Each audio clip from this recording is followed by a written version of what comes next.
hanyuma ku munsi wa gatanu naho hategekanijwe novuga nti n'umunsi gusenga, umunsi w'agacerere, umunsi w'agacerere gusenga, gushengera Yesu Ukaristiya hamwe n'ivuka ya misa ikubohoka. Bizogenda gute? Hazotangura gushengera Yesu Ukaristiya igihe saa 3, hanyuma hakurikira kwirega mu masaha saa 8 ko n'abanyeshuri bariko barasohoka baza tutangura kwirega, hanyuma igihe saa 9 hatangura ivuka ya misa. Hanyuma ivyo vyose rero kuri uwo munsi badushengera muri ndongozi aho ukunda kwita mu kigo ca Seyari muri chapelle Beratamuha bizobera. Hanyuma ku munsi wa gatandatu naho twatunganije inkino zizohuza bwa mbere abanyeshuri mu kaminuza ya leta n'abanyeshuri mu makaminuza yigenga. Uwo ni umuco wa mbere. Umuco wa kabiri ni abanyeshuri muri ayo makaminuza bazoca bahura n'urwaruka rwarezwe n'abahoze muri umuryango babakuye mw'ibarabara. Abahoze ari abanyeshuri muri za kaminuza. Muri za kaminuza, abahoze mu muryango mpuzamahanga, harimo mbere n'abawurongoye, abo twatwebwe turiko turasha amakanda yabo, baroye hamwe baragira novuga nti komisiyo yegeranya abana bo mw'ibarabara, barabarera, barabigisha imyuga, barabigisha novuga nti ivy'ubuzima, baraheza baratera intambwe. Rero bafise umugwi iyo tuzohura tuganira agakino k'abavandimwe. Abakunzi ba Vibes TV basanzwe bamenyereye uwo mugwi, ngira barazi ko witwa Akamize, Agateka, Amizero. Ngira ngo uzosubira ibice bishike turabakunda bakina. Tuzoshizaho kubamenya kuko nico twifuje yuko urwaruka mbere turamaze kumva yuko harimo n'abubatsi, tuzoheza tukamenyana natwe tukabamenya, hanyuma kandi ikaba intaka kuri twebwe turiko turaza ubuwe dukurikira abandi bakuru bacu. Hanyuma ubundi mu kigira gatatu azoba ari umukino w'abigeme, bazokina wa mukino bita igiti, inkoni, gusiganwa abantu bafise inkoni bakazunguruka. Ivyo tuzoheza tukagira ku munsi wa gatandatu, bikazobera muri campus Kamenge. Ico dusozera ku munsi w'Imana, gusozera bizoba nk'uko vyabaye ku munsi w'ukugurura, bazotanga inyigisho, hanyuma tuce tubaza ibibazo, hanyuma turose akanya dushobore gusabikanya, kandi tutore abantu bangana 5-6 bashobore gusabikaniriza ivyo bungutse muri iyi ndwi. Hanyuma tuce dusozera n'inko ya misa bigenze neza, n'agatutu kazohaba. Tebira mwasi dutumira. Baziboreka kubatumira, canke naho none ariko ndazi ko batumiye, kandi ndazi bizogenda neza. Biba vyoroshe turi kw'ishuri, ariko bizogenda neza turi kumwe n'umukampeko. Bakunzi ba Vibes TV, iteka ryawe, iteka ryanje, iteka ryacu, mwamaze kuvyumva yuko indwi yahariwe umunyeshuri katolika muri za kaminuza. Yamiba uko umwaka utashe, uno mwaka akaba ariko haba indwi igira ya 20. Mukaba mwumvise yuko mu bitegekanijwe harimo inyigisho, gusubira kwirimbura, kwemera n'ibikorwa, ndetse aho niyo neza twumvise ko umunyeshuri wo muri kaminuza adacanira gusenga naho aje kwiga nk'uko benshi bavyibaza. Nuko rero Clement watubwiye yuko harizoba inkino novuga kivandimwe z'umuvukano. Jewe nkiri muri kaminuza, umuryango narawubayemo, hariho ukuntu abanyeshure bafashanya hagati yabo. Turetse ivy'inkino, mbega uno munsi abanyeshure baba babifashanya? N'uyu munsi abanyeshure barafashanya. Ntabwo ndamenyeshe ko abari batumviriza bamenye neza ko muri uwo muryango tukuza mu kaminuza, navuga nti nivyo n'igisata c'ubutumwa bw'abarayiki muri diyoseze. Ariko kandi uko tusanzwe tutunganijwe, hariho imihari kujya ku handi hose. Turafise imihari, turafise imigwi y'ubutumwa, kandi itari mike, nka yose iraserukiwe n'itahari tuyumviye twobegeranye kuko bakira gusanga bahari. Rero mu gisata cyo gufashanya, navuga nti twese turafashanya. birakorwa. Ubwa mbere birakorwa mu makominote, birakorwa mu makominote tuba duhereyemo. Kominote yose uko ifise uwirongoye agaheza agatunganya ingene ibijanye no gufashanya twita bonne action, biheze bikagenda.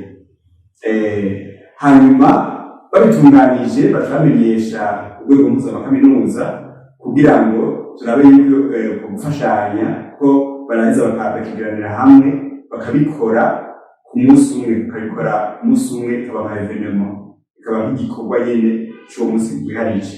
Baheza babitumenyesha kugira ngo turabe yuko porogaramu imeze neza, hanyuma bitungana n'ubundi butumwa nyene.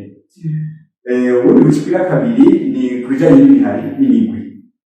Umuhari mpuzamakaminoza ushobora kwitunganya ugaheza ukaraba aho uza gufasha, hanyuma baza gufasha mu abagenda kuraba bari mu mabohero, mu mpimba. Hariho n'abagenda kuraba abari mu marerero, abana bari mu marerero n'imfuvyi. Hakabaho kandi n'abagenda kuraba barya bageze mu zabukuru bari mu kigo kanaka. Turakunda kugenda ngaha muri Sainte Elizabeth Manyenze, Hospice Sainte Elizabeth. Niho turakunda kuranga ubutumwa. Uyu mwaka rero turiko turangene twoheza nako nsubira inyuma gatoyi, umushikira gatatu ni ku rwego mpuzamakaminoza. Turashobora guca bitunganya ku rwego mpuzamakaminoza kugira ngo turabe abo twofasha. Ntituragera ku rugero rw'uko twoheza tugafasha birenze, ariko turegeranya mu buryo bukeyi dufise tukaheza tukaraba umugwi dushobora gufasha. Murakoze cyane. Kera bavuga kandi n'ubu ntaho byagiye yuko umunyeshuri wo muri kaminuza adasanzwe mu kwiha iteka no guhesha iteka abandi. Rero uno munsi umunyeshuri wo muri kaminuza atera iteka gute, atera iteka gute igihugu, ndetse atera iteka gute eklezia. Uno munsi wowe nk'umuserukira abanyeshuri b'abakatolika muri za kaminuza mubibona gute? Uyu munsi turi mu gihe ibintu byose usanga byinshi biriko birahinduka. Uko vyari imbere y'2005, uko vyari nyuma y'2005 gatoyi, kambere n'imbere y'2015, uyu munsi ko bimeze. Dufashe ku nyifato y'urwaruka, hari ibintu byinshi birahinduka. Mbere ugasanga urwaruka rwateye imbere, turavye kuri ibihe vy'amarezo sosiyo, ugasanga abajuri barateye imbere mu mutwe no mu bumenyi. Nuko ariko kandi ntabwo ari ibisubira inyuma.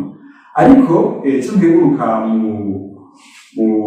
muri kaminuza, abanyeshuri bo muri kaminuza maze kubona cyane cyane nk'abari mu mihari mu migwi bakora mu migwi twabigishwa inyigisho turazironka zidufasha kugira iyo responsabilité muri isi tugezemo. By'ukuri biraboneka neza yuko ivyabo bihari. Ntitwashobora kuvuga ibiboneka uyu munsi ko hari ibiboneka mu gutera, ariko urabona neza yuko by'ukuri kazoza kahari keza, iteka rihari cyane cyane mu banyeshuri ba Kristo. Urabona fatira akarorero nk'aho umuntu aba aherereye, urabona neza yuko ari abanyeshuri ba Kristo aribo baca imbere abandi, bakarorera abandi, ugasanga baba bari umuco abandi, ugasanga niba umuntu ashobora kwikora kugira ngo bashobore guhanura abandi. Novuga ni icyama cya mbere kandi gikomeye, novuga nti cy'umunyeshuri muri kaminuza aterera mu guhiteka aho abaye, mu guhiteka abandi no mu kwiteka wenyine. Irakumbure ni kubera aho mukiri kumwe abamaze kurangiza, hariho benshi hageze amabanga y'igihugu baca babikora nk'uko mureko murabivuga. Hariho abatari bake bamaze kugenwa n'umukuru w'igihugu wanashaka bakabazeza amabanga kanaka kubera babishoboye.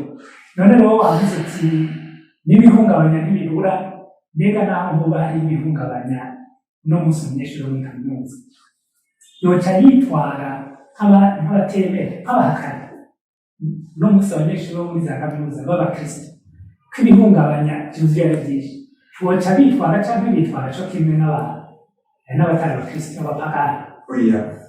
oya icyo gituma turiko turaronka inyigisho y'uyu mwaka kugira ngo twumve ko nubwo vyoba bigoye gute twebwe turi umushinge w'ubuzima, umushinge w'iterambere ry'ubuzima nubwo vyoba bigoye gute.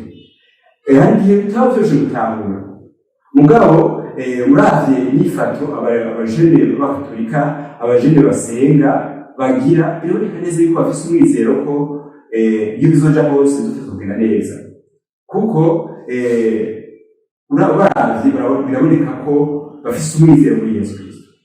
Papa Francisco mu kigo cy'umwaka mu vyarukiye abajene tuzozirikana no muri amaforumu yirije ego turabona agira ati joie d'espérance nimbira n'imureza mu mwizero. Rero mu mwizero atumagarira aho warabonetse mu rwaruka kuko baguma basenga basaba kuko ibitameze neza birahari kandi barabibona mugabo nta yizeye y'urwaruka Kristo atari gusenga kubihereza Imana kugira ngo izohereze novuga nti ibidutunganirize bigende neza ego hanyuma tugashima kandi kuba hari ivyo tubona bigenda neza twumva n'abakuru bacu ariko batera imbere niho uwo mwizero unapfa tukabona yuko kumbure uko bizogenda kose uko bigenda kose Imana iri hafi y'umuntu. Bakuru bacu rero nabo nyene baraduha umwizero tukagira umwizero ko bizogenda neza. Naho rero kandi urwaruka uyu munsi tubona yuko igikorwa cane no kwiturira Imana irazi ko hari tugora irazi yuko turi mu bukene irazi yuko novuga nti tuzi ibicanke biriya ngo ukenya akena umutima akena no mu mutwe ibyo umuntu ashobora kuba nuko murakoze cyane. Haraboni birabaho abagire bavuga bati no munsi nta kazi kakihari umunyeshuri naho kwiga kaminuza ushaka kareka nico kimwe ngo naho duheza nta kazi kahari no munsi nk'userukira hano muri kaminuza wewe wobahanura iki?